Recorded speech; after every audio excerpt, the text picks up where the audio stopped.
Now, the Pope is politically of the left, global warming and all that, but he's just given a big speech saying surrogacy should be banned worldwide, carrying a baby for someone else. He said it's exploitation and deplorable. Here he is. Desprecabile la pratica della cosiddetta maternità surrogata che lede gravemente la dignità della donna e del figlio. Essa è fondata sullo sfruttamento di una situazione di necessità materiale della madre. Now, being a surrogate for money is banned in Australia, but the Pope isn't just against this commercial surrogacy. Joining me is my Tuesday panel, Will Kingston, host of Australiana, a weekly podcast from The Spectator on politics and culture, and Danica De Giorgio, who you'll also be seeing this year as the host of a new chat show called The Jury, premiering in February. Danica, I'll start with you. Is the Pope right? Ban surrogacy? No, I personally think, Andrew, it's a completely ridiculous comment by the Pope. In the end, there are a number of reasons why people choose a surrogate if they want to be a parent. And I just think, who am I to judge that as a person? I do not believe in commercial surrogacy whereby you have to pay a surrogate to have the child. I believe that presents a whole different moral issue. But in this day and age, Andrew, to call for a complete ban, I just think it's completely out of touch. And once again, the leftist Pope has just shown himself as being completely out of touch with reality. That said, Will, there is one other person who's not consulted in a surrogacy, and that's the child. Do you have more sympathy for the Pope? No, I don't, Andrew. My first tip is that you won't hear me advocate for the ban of anything on your show in 2024. I am sick and tired of the government telling us what we can and cannot do, or being the arbiters of moral authority, as Danica was inferring, as opposed to leaving it to the individual and the family unit. Now, I understand the concerns around exploitation when it comes to surrogacy. That's an argument to regulate it effectively. That's not an argument to ban it.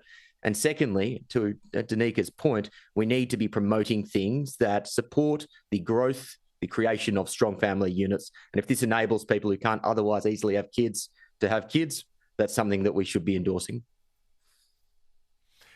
Why are we paying this man, Matt Thistlethwaite, and his staff when he's the Minister for the Republic, and our promise is to actually not push it that much after all, given that the Voice was defeated last year's referendum and they can't hold, don't dare go to another on a republic. Here he is. The current method of selecting our head of state is undemocratic. It doesn't represent modern Australian values, and that's something that we want to begin a discussion with Australians on in the longer term. But at the moment, our priority is cost of living relief for Australia. Just to clarify. So the Minister for the Republic has got a goal that's been pushed out to the never, never. What is the point of Matt Thistlethwaite, Danica? Well, that's a wonderful question, Andrew. What is the point? We've got an Assistant Minister for the Republic without a Republic on the agenda, and now that portfolio is seemingly redundant. So why are we paying us taxpayers to have a Republic portfolio when it's not even going to be explored? In fact, it should never, ever have been put there in the first place. Portfolios, or ministerial roles, as we know, are for general day-by-day policy decisions that are going to impact Australians' lives, not for promotional purposes, not for a whim and a prayer and a possibility for Labor policy in the future. It's for something that may or may not happen, as the Assistant Minister has said now. I do wonder, though, Andrew, will it make for more cordial arrangements between King Charles and the Prime Minister when he does eventually come to Australia later this year? But I just think I don't understand what the point now is of having this portfolio.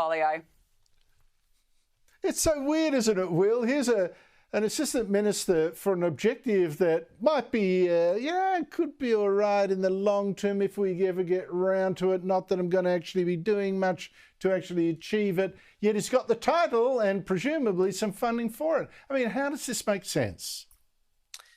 Doesn't make sense, Andrew. There is no point to Matt Thistlethwaite, but there's no point to a great many number of government ministers.